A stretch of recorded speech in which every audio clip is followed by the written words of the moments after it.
I think Isak to Liverpool is inevitable. The kids kicked up too much of a fuss. If United gets Sheshko, it prolongs a headache. Will Jackson do? What do you boys see happening here? Do you guys both see Isak to Liverpool happening? Do you see a new bid coming? What are you saying, LB? Oh, Isak, yeah, I think Isak will go. I think it'll be done at around 120, 125 all in.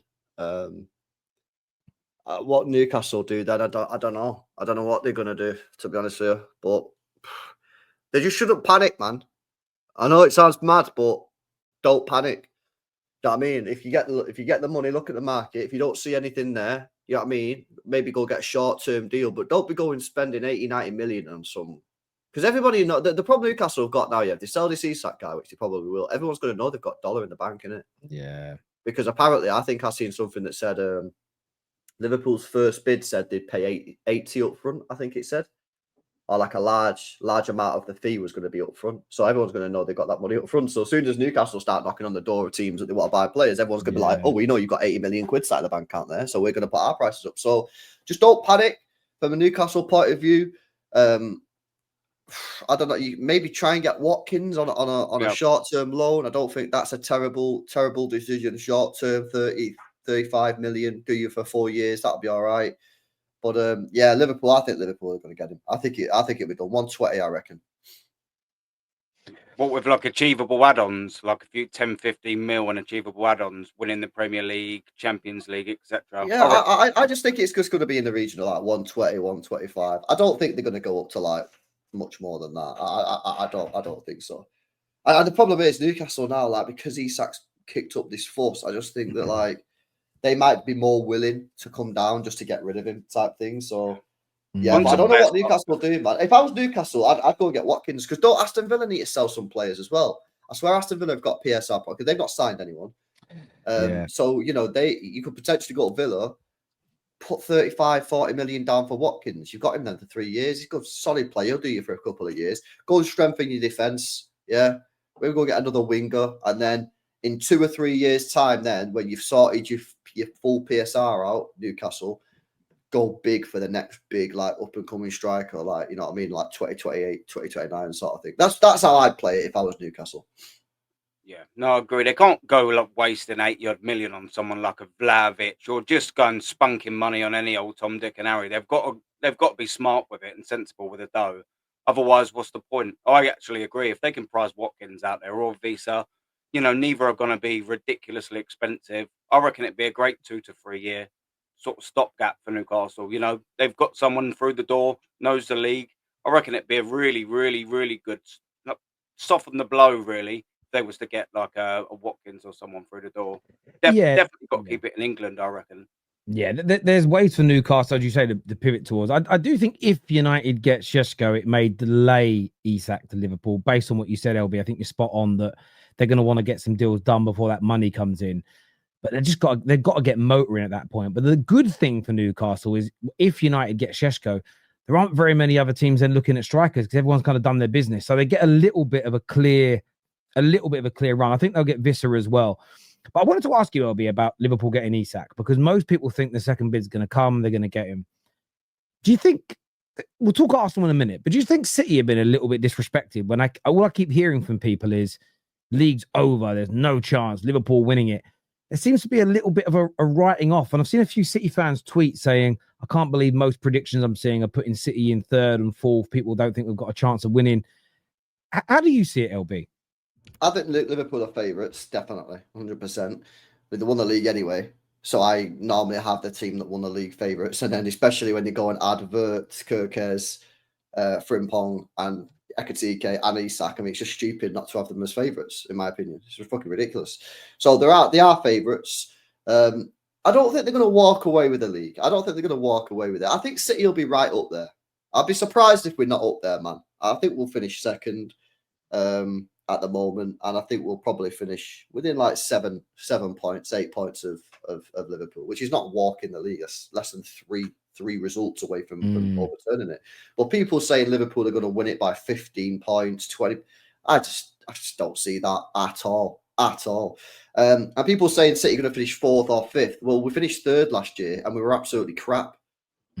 So again, like we've Marmoush is more settled. We've added Cherky, we've got Ait Nori, we've got Reinders. Yeah, we've got no injuries now. Like Rodri's back in the team. Yeah, because obviously we are pretty much Rodri FC. He's now back. He's in training right now. So again, I don't know how people are expecting. I don't know how people have seen the City last year at their worst. Mad injury problems, players playing rubbish, Pep getting everything wrong, to add in quality players, everyone coming back from injury, and then going down the league. I'm really struggling to work that out. So I think City will finish second. I reckon Arsenal will be in third, and I reckon Liverpool will win the league by about within about 7 to 8 points of City in second. Yeah, Bears. Yeah, I mean, I don't know what you think, Aaron. I just look at it, and I think people are doing to City what they're doing to United, but just on a different scale, in the sense of it's like, oh yeah, they were bad last year, they'll be bad again, and I don't understand the logic.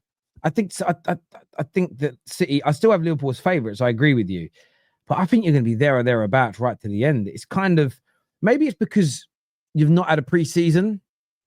And I don't think a lot of people watched the earlier stages of the Club World Cup. And it's almost like no one's seen you, where Liverpool are playing pre-season. They've had the signings. There's a massive fanfare around them, which they deserve because they've had a fantastic summer. And they are looking good in pre-season. Their attack just looks dangerous. It looks like it could cut through anything. It looks like it could cut diamonds. But I can't write off a Pep Guardiola team. A team that £400 million has been invested in. And yeah, those new signings didn't all look great in that last 6 months, but it takes time to integrate them. You guys are working on things. I think people have no idea how good Cherky is. I think Cherky, he could be every bit as good as Wirtz this year. He's that good a football player. Reinders as well. Plus, look, you guys have got Rasmus. You've got Rasmus Højlund. Sorry, my apologies, Erling Haaland. Sorry, I apologize straight away for doing that to you. I shouldn't do it. What an insult! That's like comparing Peter Andre to Michael Jackson. Do you know what I mean? I shouldn't do that. But you've got a player that, even in a season where you guys were bad, was one of the highest goal scorers in the league. He is probably going to bang in 25 to 30 league goals. That alone puts you in and around the top 4. The only thing is, how do you cope without KDB? Now, I know his legs were leaving you last year, but he still put numbers up. That's where I'm looking at the wide players in Cherky and saying, can they replace, in the aggregate, can they replace those numbers, the goals, the assists? And even last year, he'd still come on in games or start in games where it's his thunderbolt of a shot or it's his cross that sets up a goal. But that's why I think Liverpool are favourites, because of that there. But the idea that City are just going to be crap.